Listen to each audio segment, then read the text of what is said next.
Salut les Aspinous, bienvenue sur Asperger et Chien. Asperger et Chien, c'est l'histoire d'un autiste qui promène son chien en se filmant avec son téléphone portable et qui parle de l'autisme. Et l'autisme peut être abordé dans tout ce qu'il a de plus général, mais également dans les particularités individuelles. Aujourd'hui, je sais pas ce que j'ai vécu. Soit une chronodépression, soit une crise d'angoisse. Non, j'avais une situation sociale à gérer. Et en fait, il y a certaines situations qui me mettent mal à l'aise. Et le simple fait d'anticiper cette situation, ça m'a foutu dans un état. Alors je vais pas vous raconter de quoi il s'agissait parce que vous me prendriez pour un con. Tout ça pour ça? Incapable de rester zen. Je suis resté bloqué. Putain, mais si je dis pas les bonnes réponses, si j'arrive pas à bien me comporter, si on m'embrume le cerveau et qu'après je pars en cacahuète, si j'en dis trop. En fait, je doute tout le temps.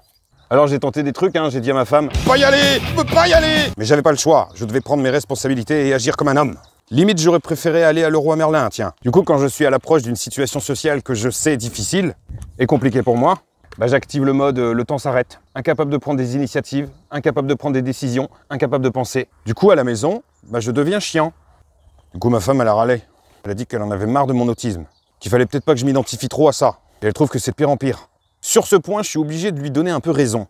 Quand tu mets le doigt dessus, sur ce fonctionnement atypique qui est le tien, que tu commences à y voir plus clair, que tu mesures à quel point il a pu être à l'origine de pas mal de petits bugs dans ta vie, tu repenses ta vie avec ce filtre et tu rentres dans une espèce de truc hyper centré où tu t'écoutes de plus en plus. Et des fois, en m'écoutant trop, je m'interdis de vivre certaines situations que je pourrais peut-être gérer et je m'interdis aussi de faire quelques petits efforts. Et là où elle a probablement raison aussi, c'est de pire en pire. Là, t'es juste en train de reconnaître que t'es impossible à vivre. Mais non, je suis pas impossible à vivre, je suis même cool.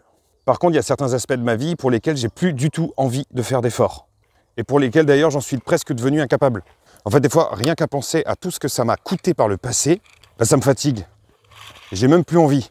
Alors ne plus vouloir d'efforts, ça veut pas dire que je vais complètement me refermer dans ma bulle. En fait, je me dis qu'il y a des moments où je suis en mode normal et des moments où je suis en mode autiste. C'est un peu triste à dire, mais c'est comme ça que je le ressens.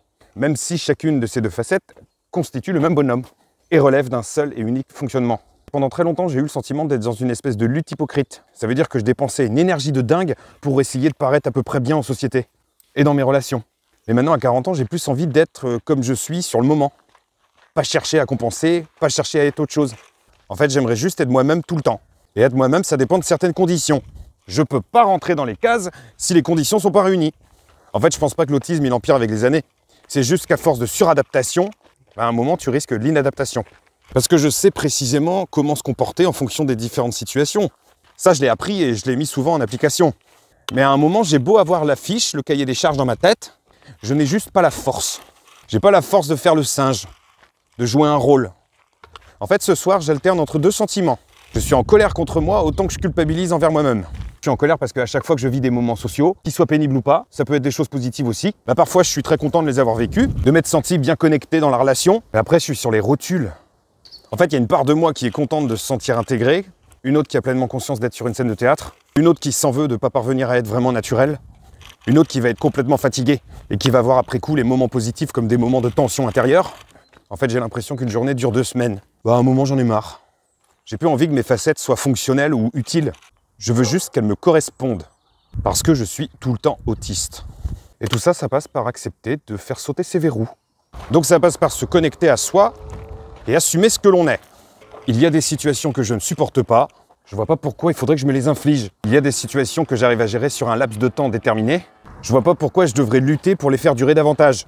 Si mon destin est de devenir un vieux con, faut que j'accueille ça avec élégance et dignité. Bon allez, la prochaine personne que je croise, je l'envoie chier.